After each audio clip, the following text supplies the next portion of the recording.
Social মিডিয়ায় তার নামে ছড়ানো হচ্ছে কুৎসা। সচেতনভাবে কালিমা লিপ্ত করার চেষ্টা চলছে তার ভাবমূর্তিকে। আর এই অভিযোগে এবার আইনি এবং কড়া পদক্ষেপ নিলেন ভারতীয় ক্রিকেট দলের প্রাক্তন অধিনায়ক তথা বিসিসিআই এর প্রাক্তন সভাপতি সৌরভ গঙ্গোপাধ্যায়।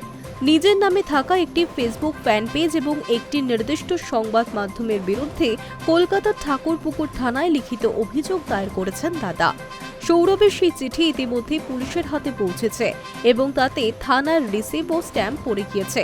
কলকাতার ঠাকুরপুকুর থানার ওসিকে উদ্দেশ্য করে এই চিঠি পাঠিয়েছেন সৌরভ গঙ্গোপাধ্যায়। চিঠিতে তিনি স্পষ্ট করে জানিয়েছেন, দীর্ঘ বছর ধরে দেশকে সর্বোচ্চ স্তরে নেতৃত্ব দেওয়ার পর বিশ্বজুড়ে তার কোটি কোটি অনুরাগী রয়েছেন। একজন পাবলিক ফিগার বা জননেতা হিসেবে তিনি সমালোচনা সহ্য করতে অভ্যস্ত হলেও উদ্দেশ্য প্রণোদিতভাবে ভুয়ো, মানহানিকর এবং ক্ষতিকর কন্টেন্ট ছড়িয়ে তার সম্মান নষ্ট করা কোনোভাবেই বরদাস্ত করা হবে না। সৌরভ গঙ্গোপাধ্যায় পুলিশের তদন্তের সুবিধার্থে চিঠিতে অভিযুক্ত ফেসবুক পেজ এবং তার নেপথ্যে থাকা ব্যক্তিদের সমস্ত বিবরণ বিশদে তুলে ধরেছেন। ১. ফেসবুক ফ্যান পেজটির নাম হচ্ছে সৌরভ গাঙ্গুলি ফ্যান্স।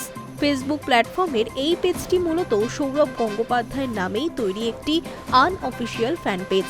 এটি সৌরভের অন্যতম পুরনো এবং বড় ফ্যান কমিউনিটি, যেখানে প্রায় ৩৬ লক্ষেরও বেশি ফলোয়ার বা অনুরাগী রয়েছেন। সৌরভের অভিযোগ, এই পেজটি থেকে ক্রমাগত এমন সমস্ত পোস্ট এবং কন্টেন্ট শেয়ার করা হচ্ছে যা সাধারণ মানুষের মনে তার প্রতি একটি নেতিবাচক ধারণা তৈরি করছে এবং তার ব্যক্তিগত ও পেশাদার জীবনেও গভীর ক্ষতি সাধন করছে। চিঠিতে পেজটির নির্দিষ্ট লিঙ্কও পুলিশকে দিয়েছেন তিনি। ২. Publishing media platform. সৌরভের নিশানায় রয়েছে একটি মিডিয়া পোর্টালও, যার নাম স্পোর্টস উইকি। চিঠিতে মহারাজ জানিয়েছেন, এই পোর্টালটি মূলত ওই ফেসবুক পেজে ছড়ানো বিতর্কিত এবং মানহানিকর খবর বা কন্টেন্টগুলোর মূল প্রকাশক। ওই পোর্টালের মালিকের নাম ভূপেন্দ্র সিং আহলুওয়ালিয়া।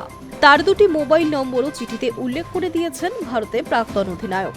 থানায় পাঠানো চিঠির শেষে সৌরভ গঙ্গোপাধ্যায় লিখেছেন, আমি আপনার অফিসের কাছে অনুরোধ জানাচ্ছি, দয়া করে এই বিষয়টি গুরুত্ব সহকারে তদন্ত করে দেখুন। এই ধরনের নোংরা কন্টেন্ট তৈরি এবং তা পাবলিশ করার পিছনে কারা রয়েছে সেই দোষী ব্যক্তিদের চিহ্নিত করুন। সোশ্যাল মিডিয়া প্ল্যাটফর্মের এমন অপব্যবহার করে আমার সম্মানহানি করার চেষ্টা রুখতে অবিলম্বে প্রয়োজনীয় আইনি ব্যবস্থাও নেওয়া হোক। একই সঙ্গে এই বিষয়ে পুলিশের দ্রুত পদক্ষেপ ও সহযোগিতার আশাও প্রকাশ করেছেন তিনি। চিঠির নিচে রয়েছে সৌরভ গঙ্গোপাধ্যায়ের চেনা ডিজিটাল স্বাক্ষর। ঠাকুরপুকুর থানা সূত্রে খবর, সৌরভের এই অভিযোগ পাওয়ার পরেই ঘটনার সত্যতা যাচাই করতে তদন্ত শুরু করেছে পুলিশ। সাইবার সেলের সাহায্য নিয়ে ওই ফেসবুক পেজের অ্যাডমিন এবং সংশ্লিষ্ট পোর্টালের মালিকের গতিবিধির ওপর নজর রাখা হচ্ছে। সোশ্যাল মিডিয়ার রমরমার যুগে খোদ মহারাজের এই আইনি পদক্ষেপ কিন্তু বড়সড় বার্তা দিল সাইবার ট্রোল ও ফেক নিউজ ছড়ানোর কারবারিদের বিরুদ্ধে। Hi news network.